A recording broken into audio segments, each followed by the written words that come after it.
Hello and welcome to ILTV's Evening Update. I'm Aaron Porras here with the latest news from Israel.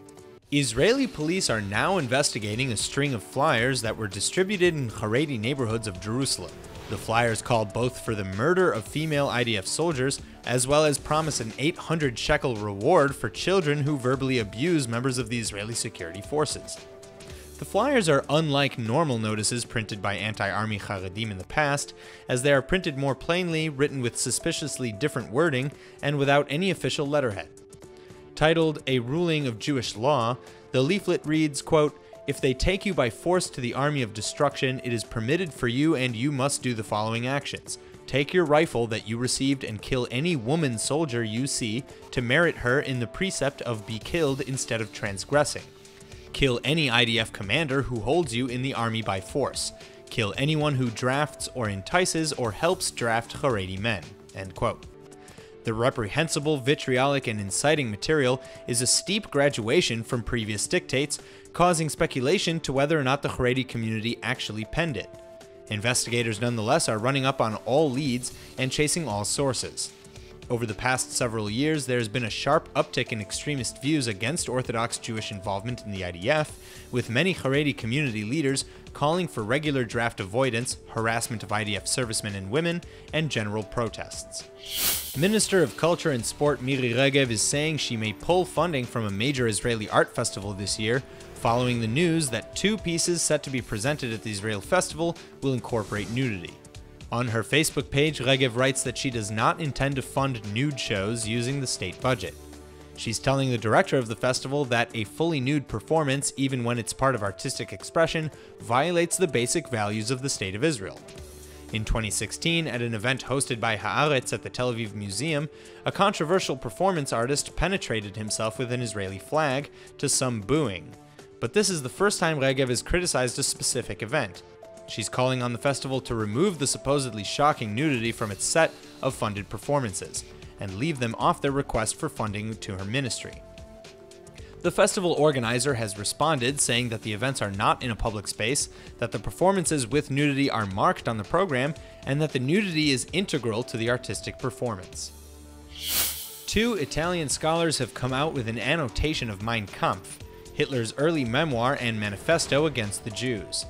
They're justifying the release, saying that it will give new understanding into modern populist politics. Vincenzo Pinto says that Hitler understood very well how to conjugate mass media to build a political project.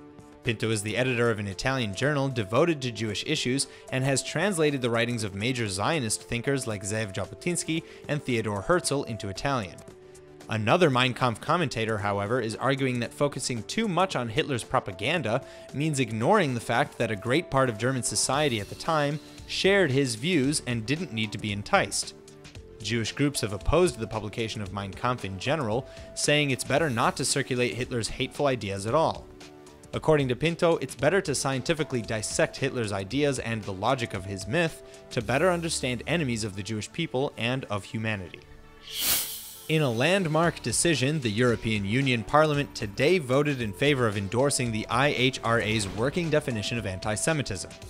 The International Holocaust Remembrance Alliance, or IHRA, defines anti-Semitism as, quote, "a certain perception of Jews which may be expressed as hatred towards Jews.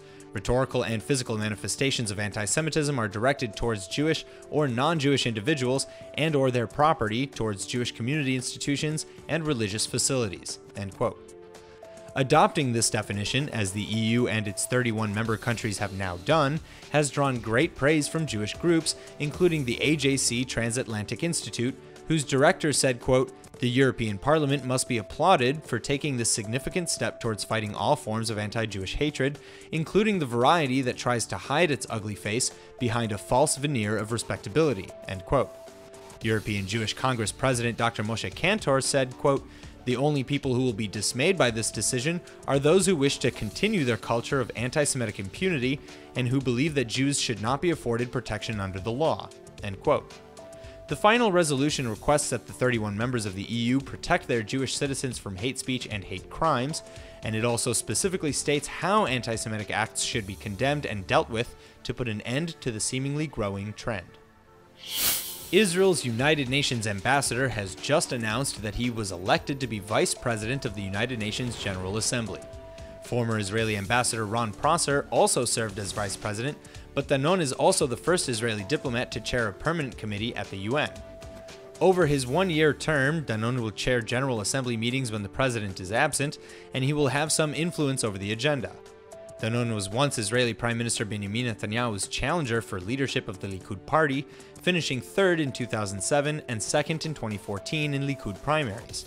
He is known for his strongly Zionist positions, including advocacy for global aliyah. In his time in the Knesset, he pushed for benefits for widows of Israeli terror victims and security personnel, and he also regularly criticized Netanyahu from a right-wing and hawkish perspective. That's all for now. Stay tuned on ILTV.tv for our main daily broadcast playing after this. I'm Aaron Porras, and see you next time with our morning briefing from Israel at 8 a.m. Eastern Time.